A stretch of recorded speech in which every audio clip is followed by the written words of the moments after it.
Students,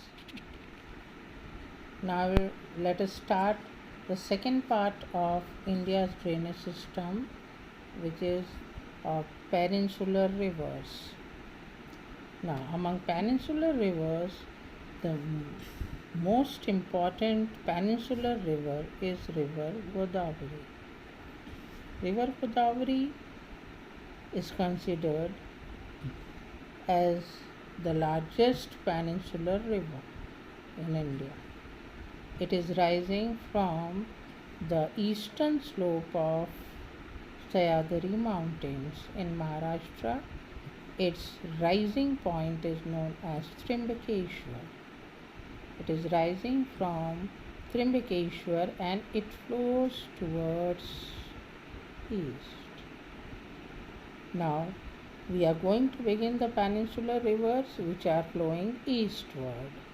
So the eastward flowing main river is River Godavari.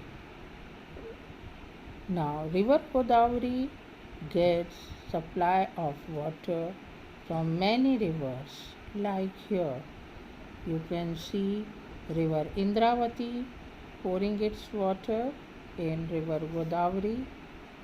Then Vanganga, its name is changed to River Pranhita. River Vardha joins River Pranhita.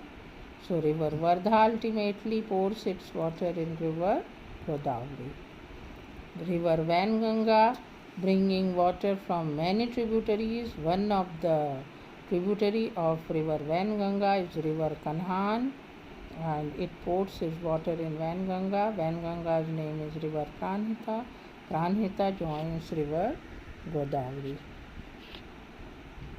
Madra is another tributary of River Godavari that you can see here. Now, next river is River Krishna. It also flows eastward. River Krishna rising from Mahabaleshwar. And River Krishna gets water supply from River Tungabhadra. Tungabhadra joins River Krishna and Bhima also joins River Krishna. And in this way, Krishna and Godavari, both of them, they pour their water in Bay of Bengal and they form delta side by side. In between these two delta regions, you can see Lake Kolero. Lake Kolero is a freshwater lake which is located in between the deltas of River Krishna and River Godavari. River Godavari gets plenty of water from many tributaries as I have explained you. So it is full of water throughout the year. Though it is a seasonal river, but it is full of water throughout the year. Now, another river, east flowing river, is River Kaveri. River Kaveri is rising from the same area or same western ghats from where the Godavari and Krishna are rising, and it is rising from Karnataka and it flows through Tamil Nadu and joins Bay of Bengal. River Kaveri also forms a delta here.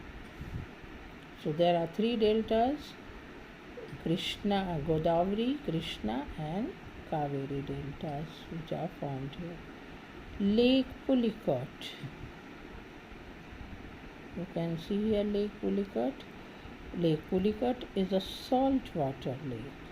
Lake Kolero is freshwater lake. Lake Pulicat is a saltwater lake. Remember it. River Pennar also flows eastwards and joins Bay of Bengal. Another east flowing river is River Mahanadi.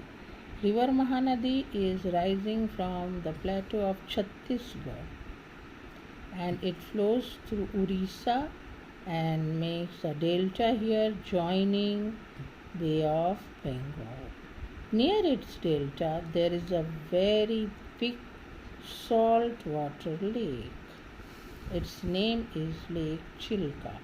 Lake Chilka is the largest saltwater lake of India.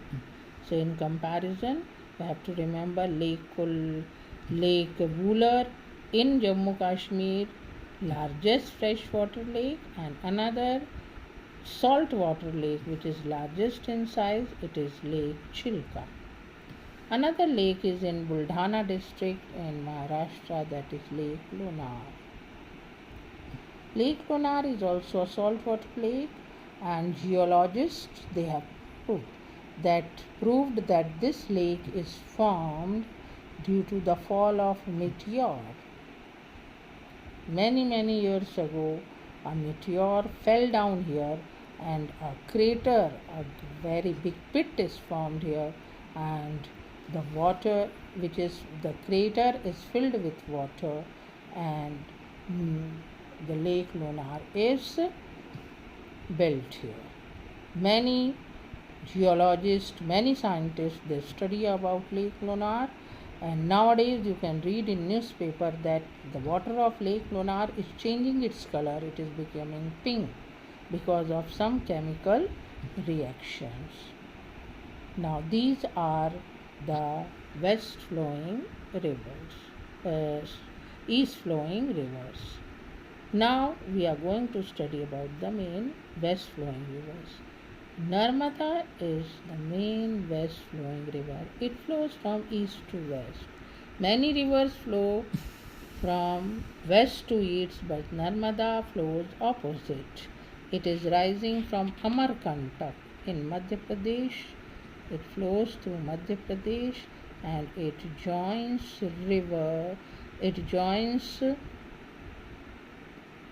the Gulf of Khambat. This area of Arabian Sea is known as Gulf of Khambat. So it joins Gulf of Khambat near Surat and Bharoj.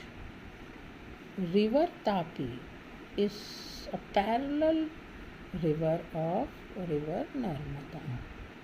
River Tapi begins from Multai in Madhya Pradesh.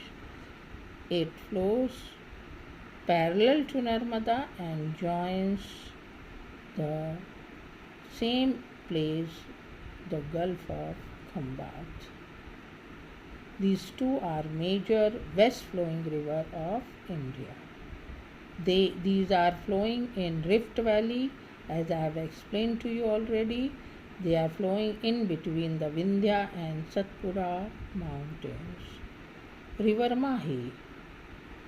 River Mahi is coming from a peninsular plateau area, and it also joins the Gulf of Khambat. Another river is River Sabarmati. Sabarmati flows from the foothills of Aravalli, and it flows from north to south and it joins the Gulf of Khambat. River Luni.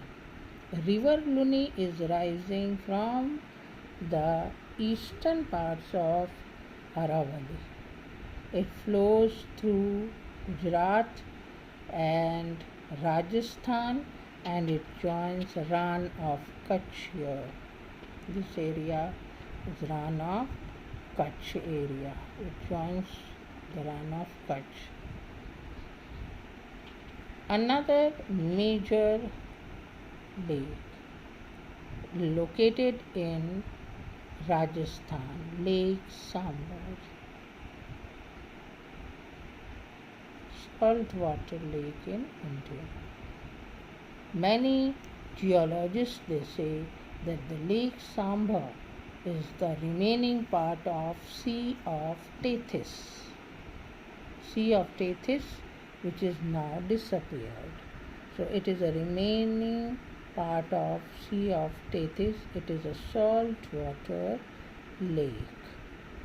So in this week, students, we have to study about the short and swift rivers also, like River Periyar. River Periyar is joining Arabian Sea. It is also a westward flowing river. So there are westward flowing rivers, there are eastward flowing rivers, and in this way the peninsular rivers can be divided into two: westward flowing like Narmada Tapi, eastward flowing like Godavari, Krishna, and Kaveri, and another is river Mahanadi. So, whenever you study rivers, you try to see their arrows. Arrows show the direction of the river, where they are flowing, and they are joining to which water body. Some of the rivers they join lakes. Many rivers join sea. Many rivers join Gulf area. Many rivers join the Kutch area, like Rann of Kutch. This is Gulf of Kutch and all. And in this way, we can study about the drainage system.